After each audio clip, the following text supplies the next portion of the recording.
मैं बहुत, क्योंकि मैं इसका एक एक्सपर्ट हूँ स्टॉक मार्केट का, तो मैं इस पे मोहतात रहूंगा। क्योंकि हम खुश हो जाते हैं और वो फिर हम भूल जाते हैं कि मार्केट को एक औसतन अंदाज में देखना होता है। मैं भी आता हूँ स्टॉक मार्केट पे वापस। जी प्लीज। तो जो इकोनॉमी जो है उसकी जो ग्रोथ होती है, और देखें एक होते हैं नॉमिनल, एक होते हैं रियल नंबर्स, यानी कि सच्चे दिखावे के और असली असली नंबर ठीक है। क्या राइट, है। जो कि कोशिश फैक्ट्स ये पर है मबनी कि होते हैं। ठीक।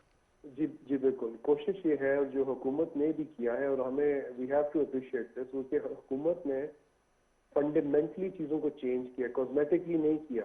तो इसलिए Obvious. लोग कई दफा कहते हैं कि भाई कि क्या हो रहा है, कुछ भी नहीं हो रहा, ये अच्छा, वो इस सारा बात का कुछ। सर मुझे जवाब अभी देना था, लेकिन मैं आपसे सवाल करता हूं क्योंकि आप उस टेक्निकल डायरेक्शन की तरफ आ गए हैं।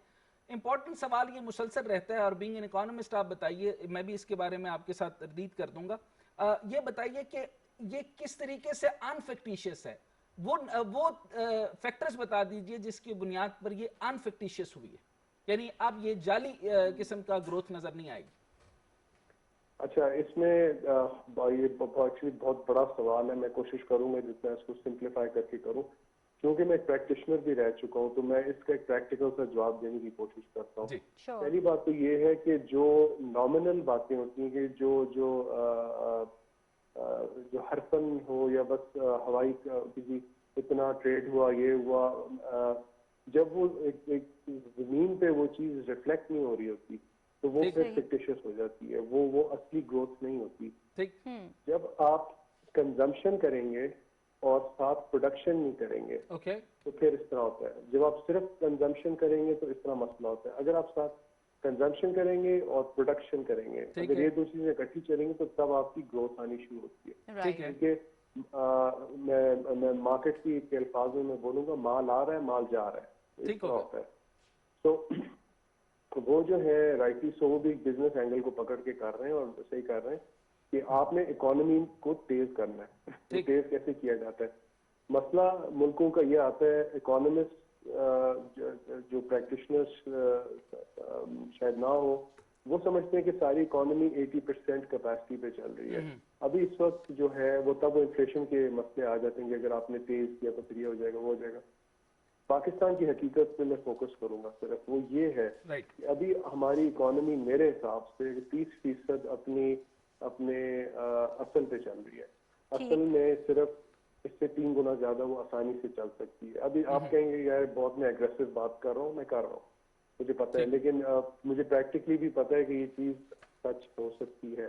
ठीक। अगर इकोनॉमी के अंदर तेजी लाई जाती है तो आपकी कैपेसिटी बहुत है, आपके बहुत गुंजाइश भी रहती है। बिल्कुल। ठीक हो गया। उसके अंदर आपकी जो बेहतरी या तेजी आएगी, वो एक तरह से जज़ब हो जाएगी। तो आपको इन्फ्लेशन का उस तरह से मसला नहीं आएगा। हाँ, ये जरूर है, आपको प्रोडक्शन और अपनी पैदावार बढ़ानी होगी साथ साथ। मैं 3 चीजों पे फोकस करूंगा जिसपे एक्सपोर्ट्स बढ़ानी होंगी और इंपोर्ट्स में कमी। सही। ठीक। Plus production. सही। इंपोर्ट्स में कमी नहीं कहूंगा, मैं तवाज़ुन कहूंगा, तवाज़ुन। आप एक वक्त था कि पाकिस्तान में पनीर आ रही थी न्यूजीलैंड से। मुझे मतलब मैंने कई दफा टीवी पे भी कहा, आपकी पीटीवी पे भी कहा कि मुझे नहीं पता था कि पाकिस्तान में पनीर नहीं बनती, पनीर खाने वाली तो न्यूजीलैंड से आती थी, तो वो रोकी गई।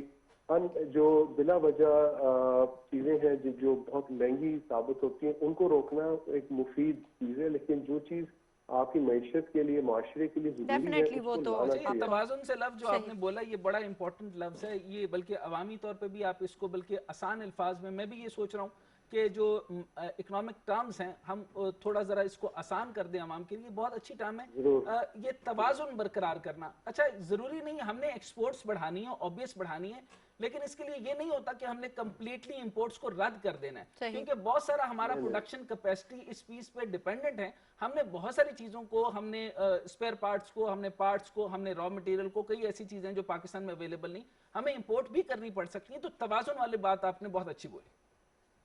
ये गुजारिश ये है कि देखें, जब इंसान इंपोर्ट करता है ना, तो वो आपका, मैं कोशिश करूंगा आसान अल्फाज में ताकि हमारी गुफ्तगू ज्यादा वसी हो, कि आपको औसतन वो सस्ता पड़ता है ठीक। उसको इंपोर्ट करना।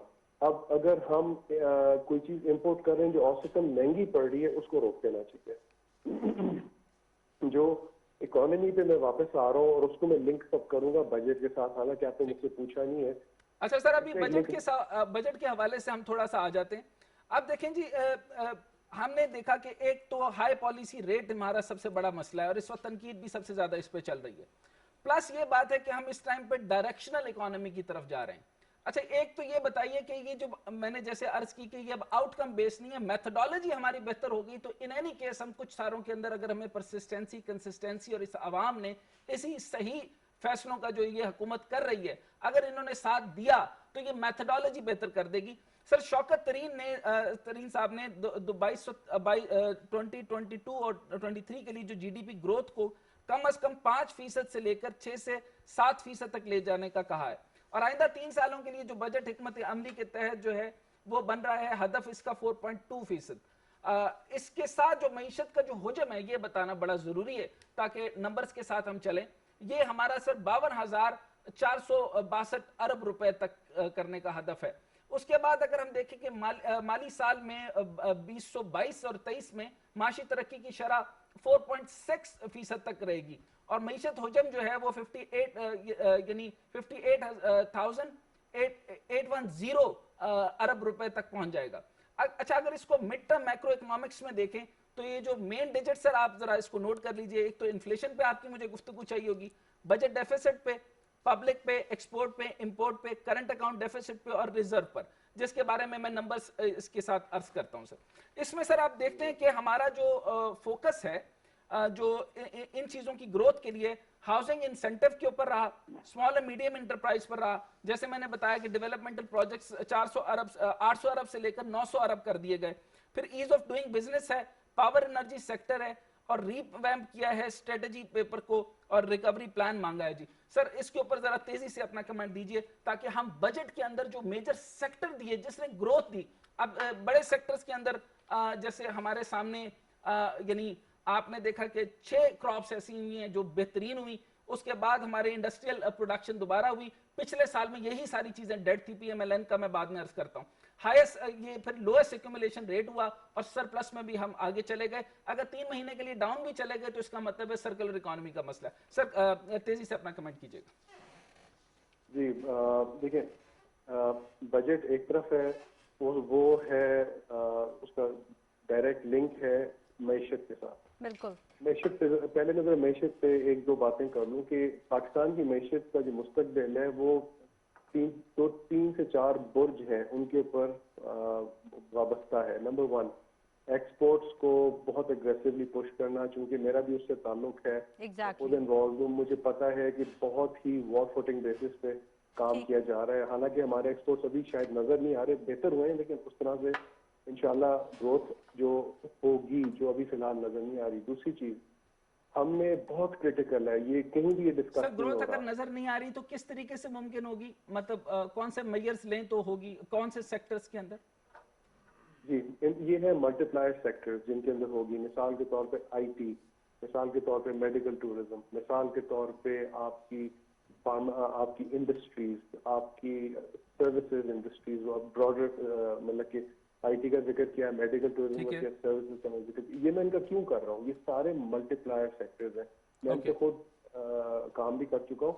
कहने का मतलब ये है कि जो और सर आपके नजरिए के मुताबिक क्या इन जो सेक्टर्स अभी आपने बताए, पिछले दौर में तो इसमें कुछ भी नहीं हुआ था, इस दौर में आपने देखा कि थोड़े से हमें पॉजिटिव नंबर्स नजर आते हैं, बल्कि डिजिटाइजेशन और आईटी में तो बहुत बेहतर नंबर नजर आ रहे हैं, वो भी शायद ऑब्वियसली कोविड की वजह से। जी बिल्कुल, मैं अगर आपको थोड़ा सा पीछे लेके जाऊँ, गुफ्तगू के शुरू में मैंने आपको कहा था कई चीजें थी जो दिखावे में अच्छी होती हैं लेकिन बुनियादी तौर पे अच्छी नहीं होती। वो इन्फ्लेट होकर फिर डिफ्लेट होती हैं, बढ़ती हैं और फिर वो गिर जाती हैं। अगर जब आप अंदर से चीजों को ठीक करते हैं तो उसका नतीजा कभी भी फौरन नजर नहीं आता। साथ ही कोविड आ गया और साथ टिड्डी दल का मसला हुआ, फिर इंडिया के साथ जो हमारी टेंशन हुई थी, उसमें मोबिलाइजेशन हुई थी, ये वो मैं उसमें नहीं गिराई देनी चाहूंगा। तो कहने का मतलब ये है कि ये खर्चे हुए थे, और जो बहुत एक अहम बात है कि हम जो चीज बनाते हैं वो कि बिकेगी भी तो सही ना, जो हम एक्सपोर्ट करते हैं। बाहर की पूरी इकोनॉमी ठप हो गई थी, बैठ गई थी। अच्छा सर, सोल्यूशन की तरफ आ जाइए कि आपने ये जो सेक्टर बताया कि इसकी तरफ हम करें तो ग्रोथ लेड हम बन जाएंगे। जी, तो मैं फोर्थ पॉइंट ये जो चौथा बुर्ज बनता है पाकिस्तान के लिए, वो ये है कि हमने जो ये मुझे अफसोस हो रहा है कि ये चीज डिस्कस नहीं होती, हमने अपनी हेमरेज रोकनी है। यानी कि जो बिला वजह जो हमारे खर्चे हो रहे हैं या जो खर्चे हम रोक सकते हैं। जो एक्सपेंडिचर, जो एक्स्ट्रा एक्सपेंडिचर है, जो हेमरेज हो रहे हैं, वो हमें रोकने हैं। जी अच्छा, जब आप इन चीज़ों को जोड़ते हैं तो आपकी इकोनॉमी में ज़्यादा पुख्ता हो जाती है, ज़्यादा मजबूत होती है, उसमें उसमें तेज़ी आनी शुरू होती है। सही। अगर मैं एक चीज़ को क्लियर करके कह दूं, क्योंकि मैं एक प्रैक्टिशनर रह चुका हूँ, मैं मार्केट का बंदा हूँ। देखें, अगर एक इकोनॉमी 2, 3, 4 या 5% ग्रो करती है ना तो बहुत अच्छी बात है, ज़्यादा हो तो बहुत अच्छा है। लेकिन अगर ये हेमरेज रुकी हुई हो, आपकी चीजें टाइट हो, आपके कानून सिंपल हो, अगर आपके एक्सपोर्ट फोकस हो, तो ये 2, 3, 4, 5 असल में बहुत ज्यादा होता है। ये सर फॉर अनदर ईयर अभी जैसे 3.94 देख रहे हैं आप, what's your take on it sir? Developmental budget भी बढ़ जाते हैं, आपको क्या ख्याल है सर? 3.94 पे तो कोई इतराज की बात नहीं है। ये जो ऑपोजिशन अजीबो गरीब से सवालात कर रही है, क्योंकि काफी सारे सेक्टर में ग्रोथ होने के बाद 3.9 तो बन सकता है। मैं स्कोर कम करूंगा। मैं कहता हूँ कि अगर ये 2.5% हो जाता है, अगर ये 3% होता है, मैं कहता हूँ वो भी बहुत अच्छा है। वजह एक्सेलेंट। आप देखें, दुनिया की हालात देखें क्या सिचुएशन हुई है कि हमने दुनिया की इंडिया की इकोनॉमी 29% श्रिंक हुई थी, फिर उन्होंने बाद में कहा था 10%। वो मुझे, मैं उस पर बहस नहीं करूंगा। इंडिया के बारे में मैं बहुत कुछ कह चुका हूँ 6 साल पहले, जो सारी अब सच निकली है। मैं उस पर बहस नहीं करूंगा। जो हमारी इकोनॉमी थी वो 0.4% कम हुई थी। अच्छा, लास्ट कमेंट सर, इसमें भी आईएमएफ फैक्टर की वजह से, ये तो बात बिल्कुल दुरुस्त है। आईएमएफ ही हमें सिर्फ 1.2 के ऊपर भी नहीं देख रहा था, वो तो हमें माइनस में देखने के अलावा और कुछ देख नहीं रहा। जितने सारे मामलात हमारे साथ, और अभी भी हमारी उनके साथ कोई कामयाब नेगोशिएशन नहीं चल रही है, और ये बहुत अच्छा है कि हम यहाँ पर स्टैंड ले रहे हैं कि हम नेगोशिएशन के बगैर आगे नहीं चलेंगे, अदरवाइज तो हम टैक्सेस ही पे करते रहेंगे। यहाँ पर सर कमेंट कीजिए कि आईएमएफ वाला मैटर भी यहाँ पर बताइए कि उससे निकलकर फिर हम कितनी ग्रोथ पर जाते हैं, और अगर 2 पर भी रहें, 2 या 2.5 पर भी रहें ग्रोथ, तो ये मेरे ख्याल में इन हालात के मुताबिक बड़ी बेहतर एक्सरसाइज है। जी फहीम साहब, फाइनल रिमार्क्स दीजिएगा अपने इस पर आप। जी बिल्कुल, मैं उसको मुख्तसर बात करता हूँ। आईएमएफ फर्क का डील करने का होता ही है कि आप बड़े अच्छे अंदाज में नेगोशिएट करें। वो आपको ये कहेंगे कि आप अपनी सब्सिडीज कम करें, अपने खर्चे कम करें और आमदन बढ़ाएं। उसमें उनका कोई उस तरह से कसूर नहीं है, लेकिन ये है कि उनके साथ हम जिस एग्रेसिव तरीके से नेगोशिएट अब कर रहे हैं, मैं समझता हूँ सही है। मैं फाइनल चीज ये कहना चाहूंगा कि जो डायरेक्शन है वो शुक्र है ठीक हो गई है। हमें चंद नंबर शायद ऊपर नीचे होते हुए नजर आए, लेकिन ये है कि हमने ये 3-4 चीजों पे फोकस करना है: एक्सपोर्ट्स, हेमरेज, अपनी इंटरनल प्रोडक्टिविटी और कंजम्पशन। ठीक, thank you so much Faheem Sardar साहब, हमें ज्वाइन करने का और अपनी राय से आगाह करने का। नाजरीन, हमारी गुफ्तगू बजट के हवाले से जारी है। यहाँ पर वक्त हुआ है एक ब्रेक का, हमारे साथ रहिएगा।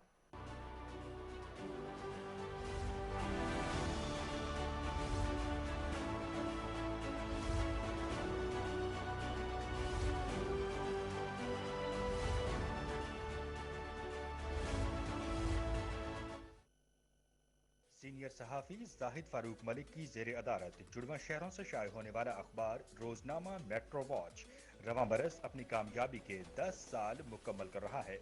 रोजनामा मेट्रो वॉच इस सिलसिले में तबातुर के साथ कामयाबी के इन 10 सालों के हवाले से खुसूसी अशातों का भी एहतमाम कर रहा है, जिसमें खुसूसी मज़ामीन, इंटरव्यूज़ और फीचर्स शामिल हैं। आज ही अपने हॉकर से रोजनामा मेट्रो वॉच की कॉपी बुक करवाएं और विजिट करें www.metrovatch.com.pk।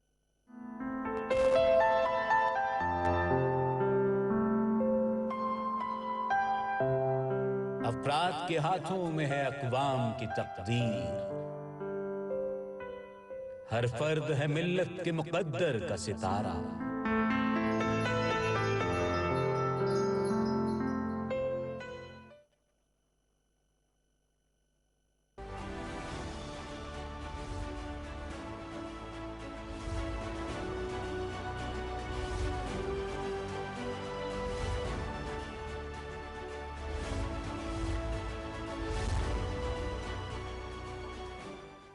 वेलकम बैक नाजरीन, प्री बजट डिस्कशन हमारी जारी है। डॉक्टर हसनैन जावेद हमारे साथ एज अ परमानेंट एनालिस्ट तो मौजूद हैं, लेकिन यहाँ पर हमें ज्वाइन करेंगे अंसर अली साहब, जो कि माशी तज्जियाकार हैं। अंसर अली साहब, आपको प्रोग्राम में वेलकम करते हैं। थैंक यू जी। जी डॉक्टर हसनैन, सबसे पहले तो आप ये बताइएगा कि हम ग्रोथ लेड इकोनॉमी की बात कर रहे हैं हम, प्लान्ड इकोनॉमी, कंट्रोल्ड इकोनॉमी से अब आगे की बात कर रहे हैं। और जो हमने देखा कि स्टेबिलिटी आई 3 साल तक रही, 3.94 पर हम पहुंचे और अब हम 4.2 पर जाने की बात कर रहे हैं, बल्कि इससे भी आगे। तो आप ये बताइएगा कि ये जो बजट है इसके हमारे मईशत पे क्या असरात होंगे, और कुछ माशी इशारियों के मुतालिक हमें बताइए जो कि फैक्ट्स एंड फिगर्स आप हमेशा हमें बताते हैं। दिस क्वेश्चन, ये बहुत अच्छा आपने सवाल किया। माशी इशारिये की तरफ अगर हम बात करें जी, कि देखें पीएमएलएन जो है जी वो 5.5 की बात करती थी, फिक्टिशियस फिक्टिशियस फिक्टिशियस, ऐसे मैंने आपको कहा कॉस्मेटिक नंबर के अलावा मैं उसको नाम ही नहीं देता। अच्छा, अब आगे 3.94 पे आपको प्रॉब्लम हो गया। भाई कैसे प्रॉब्लम हो गया, मैं आपके सामने इशारिये पढ़ देता हूँ। आप ये कहते हैं कैसे मैं आपके पास सारे जो आप स्टेट बैंक ऑफ पाकिस्तान को गलत मत कीजिएगा। अच्छा, दूसरी बाकी चीजें जो है वो मूडीज भी आपको कह रहा है कि आप बेस्ट जा रहे हैं, फिर बाकी आपको जो एशियन डेवलपमेंट जा रहा है वो भी कह रहा है कि आप बहुत तेजी से ग्रोथ कर रहे हैं। क्या आपकी 6 क्रॉप्स बेहतर नहीं हुई? क्या आपकी current account, external debt, state bank of Pakistan के रिजर्व, रेमिटेंसेस, एक्सपोर्ट्स आपकी बेहतर नहीं हुई? इंडस्ट्री आपकी चलना नहीं शुरू हुई? एग्रीकल्चर के अंदर जो है वो आपकी इस दफा वीट ज्यादा हो गई, आपका गन्ना जबरदस्त हो गया। अब बाकी आप चीजें देखें, किसान को इस दफा पैसे मिलना शुरू हुए। कार्टल के ऊपर जो है वो सवाल उठा। कार्टल के ऊपर जब आप सवाल उठाएंगे कम से कम थोड़ी सी करप्शन तो डाउन होगी ना जी। अच्छा, अब आपके सामने मैं जरा माशी इशारी आपके सामने, जीडीपी की शरह जो रवा माली साल में 4% रही, ठीक हो गया जी। अच्छा, 8-5 वर्षों में जीडीपी जो है वो 5 से 6% रहना मामूल की बात करार दी जा रही है इसी इकोनॉमी को। अगले 2.5 साल में आप देख लीजिएगा, अगर किसी किस्म की हंगामा रही जो कि इनके अंदर जान ही नहीं रही, बुरी तरीके से पीडीएम नाकाम हो गई, आपने किसी किस्म के आप नून लीग का फैक्टर निकाल दें, मैंने पहले भी रिफॉर्म पे बात की थी, लास्ट आपको ईवीएम्स याद हो, अगर ये पिलडैट जैसे इदारे जो है वो गलत डेमोक्रेसी को डिफाइन करना बंद कर दें और डिजिटाइजेशन की तरह और लोगों को जो है वो पढ़ा लिखा होने दें, तो मेरा ख्याल में बहुत सारे बेहतर हालात आ जाएंगे। तो अब आप देखिए, मजमूई कौमी पैदावार जो है 263 अरब डॉलर से बढ़कर 296 अरब डॉलर हो गई। रवा माली साल के दौरान 33 अरब डॉलर का इजाफा हुआ। अच्छा, जो किसी भी मुल्क में सबसे ज्यादा इजाफा है इन हालात के मुताबिक। अच्छा, कोविड साथ साथ रखिए, तीसरी लेयर के साथ आप आ रहे हैं, और अभी भी 800 अरब से 900 अरब में जब हम गए, उसके अंदर एनसीओसी की वजह से पूरे वर्ल्ड की इकोनॉमी जो है वो इंपैक्टेड है, और फिर भी हम ग्रोथ की तरफ जा रहे हैं। मेडिकल से हैं, आपको पता ही होगा कि 19 साल के लोगों के भी अब वैक्सीनेशन का सिलसिला शुरू कर दिया गया। अच्छा, ये भी इसी के अंदर आना था। सही, बजट में डिफाइन करना पड़ता है। मार्च में मुल्क की बरामदात जो है 3.2 अरब डॉलर रही। पाकिस्तान का जर मुबादला ज़खायर 23 अरब रुपए से ऊपर हैं। Current account surplus 25 crore dollar तक हो गया। टैक्स मौसूलात जो है मौसूली 15% इजाफा हुआ। फीकस आमदन 13.4% यानी 1544 डॉलर हो गई। अच्छा, रवां साली सनती सेक्टर जो है उसकी शरह नमू 3.97 बन गई, 97%। सर्विसेज सेक्टर की और सर्विस सेक्टर में 4.43% रही।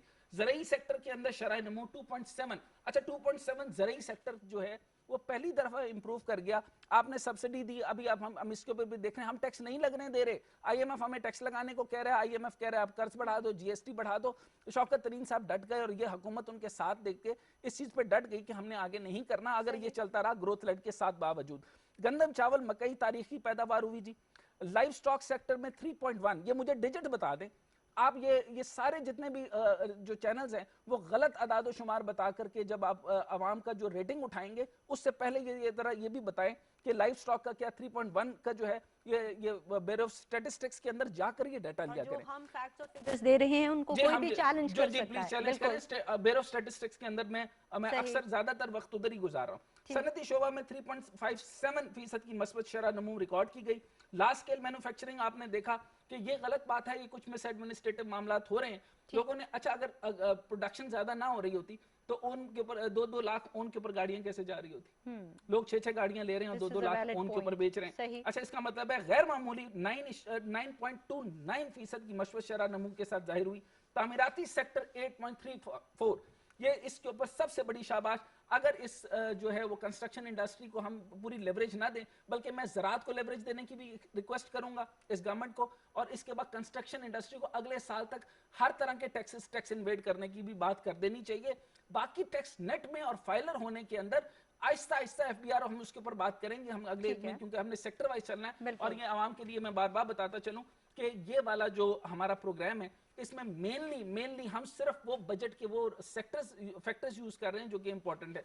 सर्विस सेक्टर में डॉक्टर हसनैन जावेद जी, यहाँ मैं पर इस पे सर्विस सेक्टर के ऊपर बात करना चाहता हूँ। सही। 4.43% का इजाफा रहा, तिजारत की शोबत के अंदर 8.37 का इजाफा हुआ, और फिर तरसीलात ज़र आपकी अप्रैल में 2 अरब 80 करोड़ डॉलर बन गई। सही। आप कहते हैं कि इनको वोट नहीं डालने की इजाजत ना दें। तरसीलात ज़र पहली दफा आपका बैरून मुल्क पाकिस्तानी हम पर बेहतर हुआ एतमाद कर रहे है हैं, और आपके पाकिस्तान उन्हीं से के वोट अंदर का हक छीना जा रहा है। आपके सही। SHO से लेके पुलिस वालों को इंसान बनना पड़ेगा। और ये देखना पड़ेगा कि मुझे कई जगह से रिपोर्ट ये आ रही है कि मुसलसल जो है वो गैर मुल्की पाकिस्तानियों को जो है वो आप लोग तंग करते हैं, गलत खबरें देते हैं, गलत मामलात करते हैं, और उनको जेल में डालते हैं, तंग करते हैं और उनसे पैसा मारते हैं। तो ये मारना बंद करें।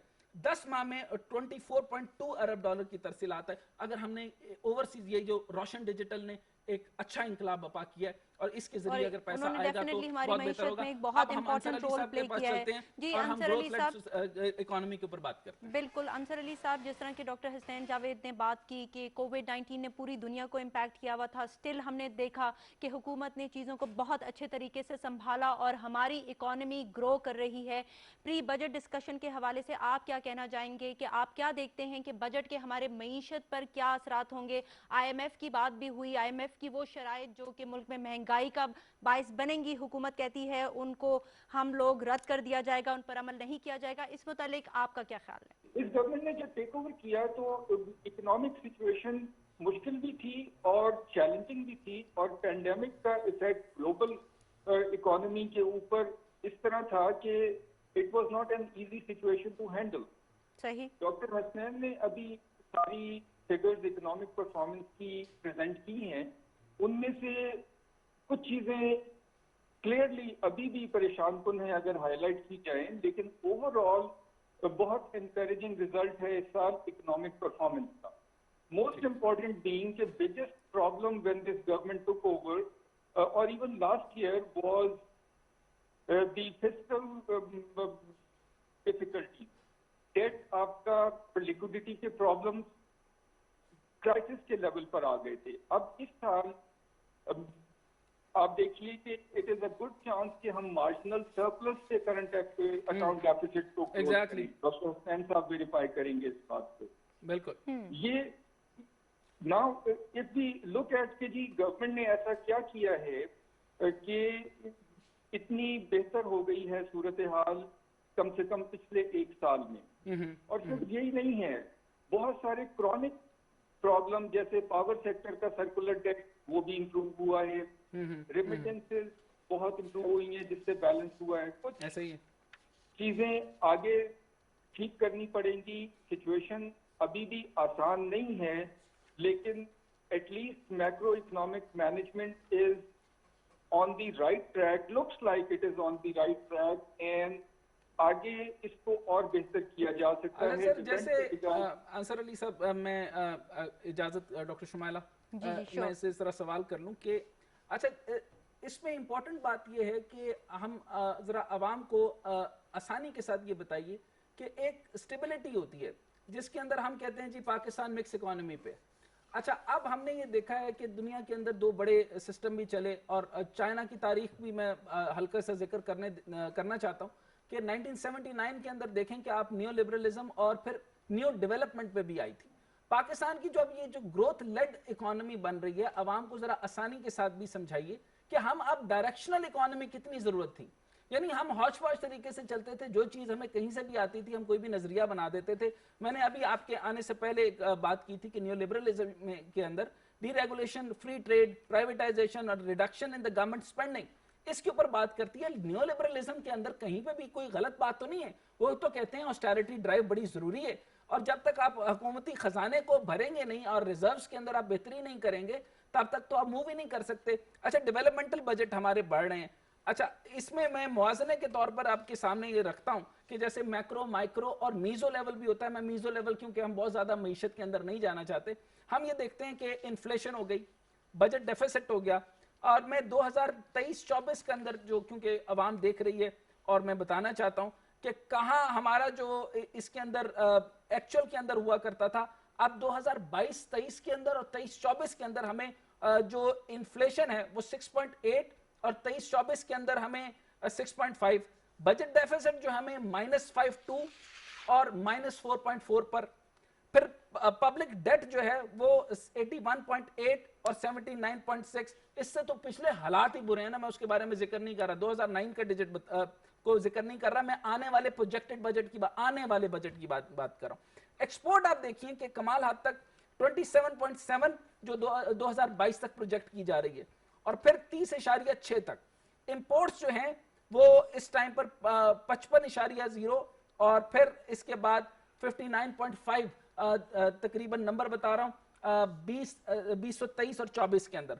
करंट अकाउंट डेफिसिट जो है वो हमारा अभी जो है हम बैठे हैं तकरीबन 2021 के अंदर -4.7 के अंदर, यानी 8 से हम फिर दोबारा गिरे। लेकिन अभी ये हमारा ब्यूरो स्टैटिस्टिक्स सही तरीके से बात कर दे, शौकत तरीन साहब ने बहुत बड़ा पॉइंट उठाया था कि ब्यूरो ऑफ स्टैटिस्टिक्स जो है वो ठीक से काम नहीं कर रही, और हमें हर तरफ का डाटा अगर सही से मिल जाए तो हमारे नंबर्स और भी बेहतर नजर आ सकते हैं।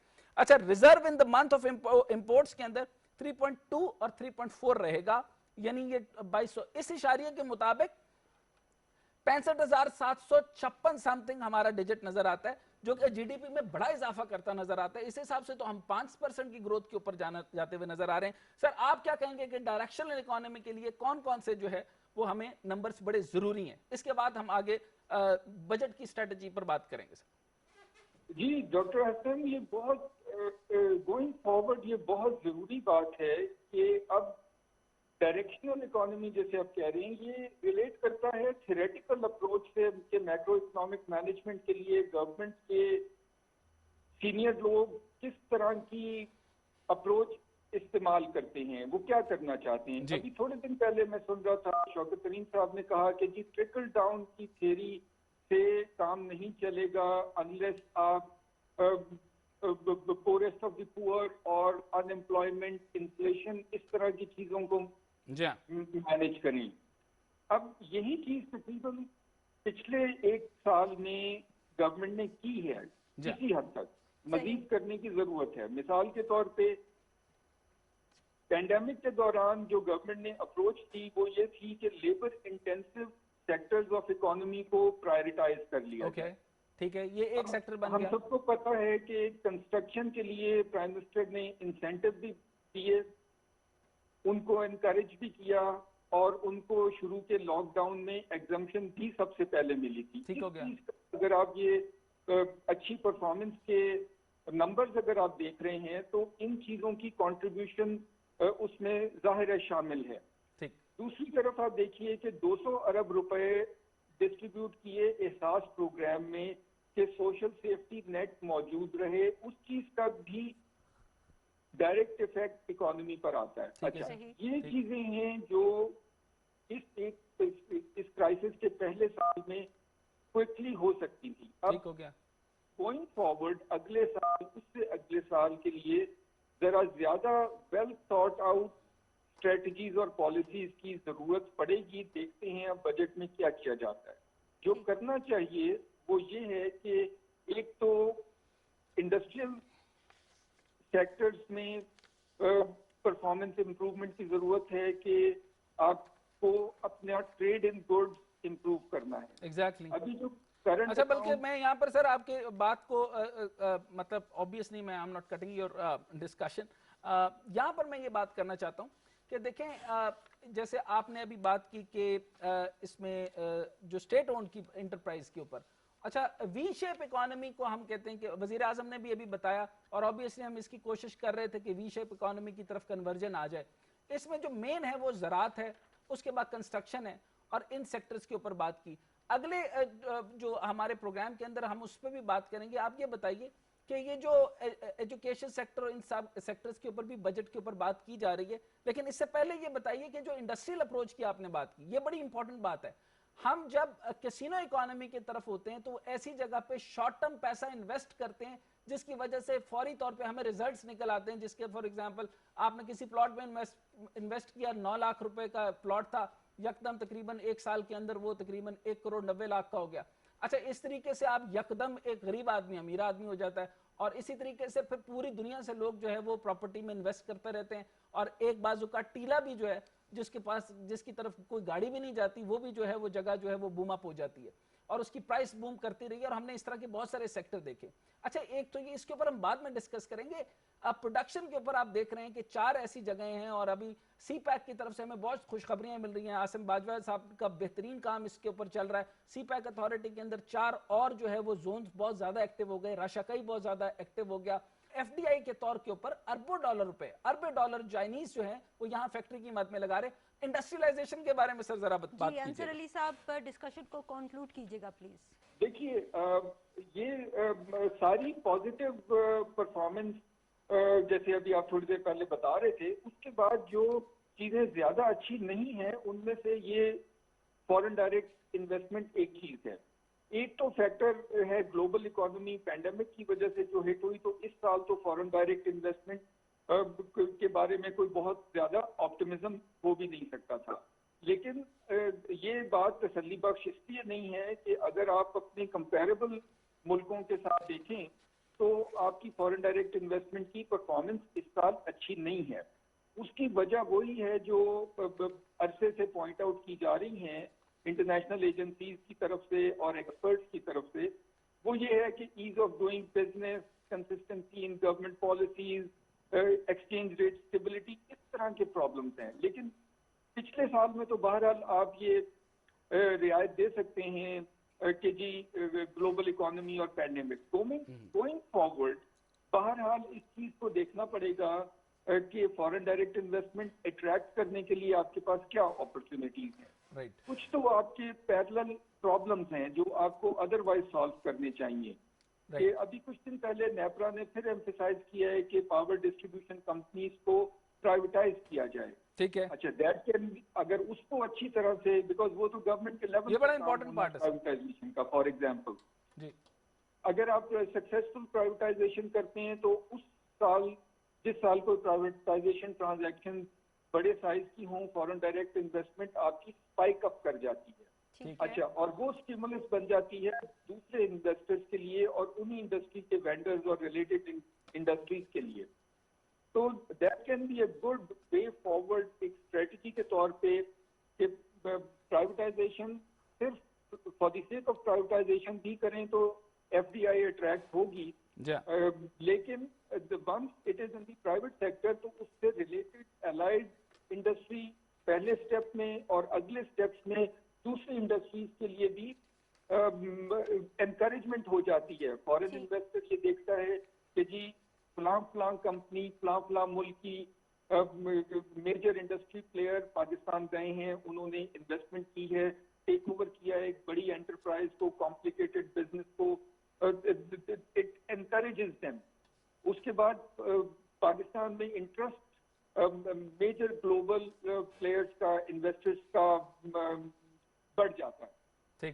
तो दिस इज वन थिंग। दूसरा, government needs to put its own house in order. कि देखिए, जो सालों से हम प्रॉब्लम सुनते आ रहे हैं लोकल इन्वेस्टर के लिए भी, एंटरप्रेन्योर के लिए भी और फॉरेन इन्वेस्टर के लिए भी, वो वही है जो बातें होती जा रही हैं, होती रही हैं, सबको पता है कि ease of doing business, consistency in taxation, government की पॉलिसीज, कमिटमेंट, गवर्नमेंट का रिस्पॉन्स टाइम, बहुत सारी चीजें हम कर भी चुके हैं इन्वेस्टर्स की और एंटरप्रेन्योर्स की फैसिलिटेशन के लिए। बहुत कुछ करने की जरूरत है। अगर इस साल बजट की में इस तरह की स्ट्रेटजीज को फोकस किया जाए तो अगले साल और उससे अगले साल आपको उसका डिविडेंड मिलता है। Definitely. Thank you so much Ansar Ali साहब हमें ज्वाइन करने का। जी डॉक्टर हसनैन, यहाँ पर हमारे प्रोग्राम का वक्त खत्म होता है। अच्छा, आप भी फाइनल रिमार्क्स अगर देना चाहते हैं बिल्कुल तो इस पे बात करूंगा अभी, क्योंकि आज हमने ये बात की कि आने वाले वक्त के अंदर मुस्तकबिल जामे और माशी ग्रोथ, जी ये अभी आज प्री बजट के ऊपर हमने बात की और हमने डायरेक्शनल इकोनॉमी के ऊपर बात की। अगले हमने आगे पेंशन के हवाले से बहुत अच्छी खबरें हैं। पेंशन भी बढ़ेगी, तनख्वाहें बढ़ने का इजाफा होना शुरू हो गया, महंगाई के अंदर कमी आने वाली है, मुस्तकबिल जामे और ग्रोथ में बेशुमार इजाफा नजर आएगा, रोजगार में इजाफा नजर आएगा और प्लस जो गवर्नमेंट इस पे काम कर रही है 1.5 की रेशो से जो आपका टैक्स बढ़ता हुआ नजर आ रहा है, अगर ये यूं ही बढ़ता रहा तो 20% तक बढ़ेगा। इसके ऊपर जो है वो हिंड्रेंस लगा रही है और इसके बाद टैक्स नहीं बढ़ेगा। टैरिफ और फिस्कल गैप के ऊपर बारे करेंगे और आगे आने वाले जो प्रोग्राम होगा वो सुनने वाला होगा, उसके अंदर हम हर सेक्टर के ऊपर बात करेंगे। बहुत शुक्रिया डॉक्टर हसनैन जी। नाजरीन, हमने बजट के हवाले से गुफ्तगू की और आपने देखा कि हमारी इकोनॉमी जो है वो डेफिनेटली कंट्रोल्ड इकोनॉमी से अब ग्रोथ लेड इकोनॉमी की तरफ हम मूव कर रहे हैं। और बजट एक तखमीना होता है जो कि हुकूमत की तरफ से लागत और अखराजात का कैलकुलेशन किया जाता है और हुकूमत की पूरी ये कोशिश होती है कि वो अपने महदूद वसाइल के बावजूद मुल्की मईशत को इम्प्रूव करने के साथ साथ अवाम की फलाह बहबूद पर भी खर्च करे। इसलिए हम ये उम्मीद करते हैं कि आने वाला बजट अवाम के लिए खुशी और सहूलत की नवीद लेकर आएगा। Thank you so much for watching our programme. अल्लाह हाफिज।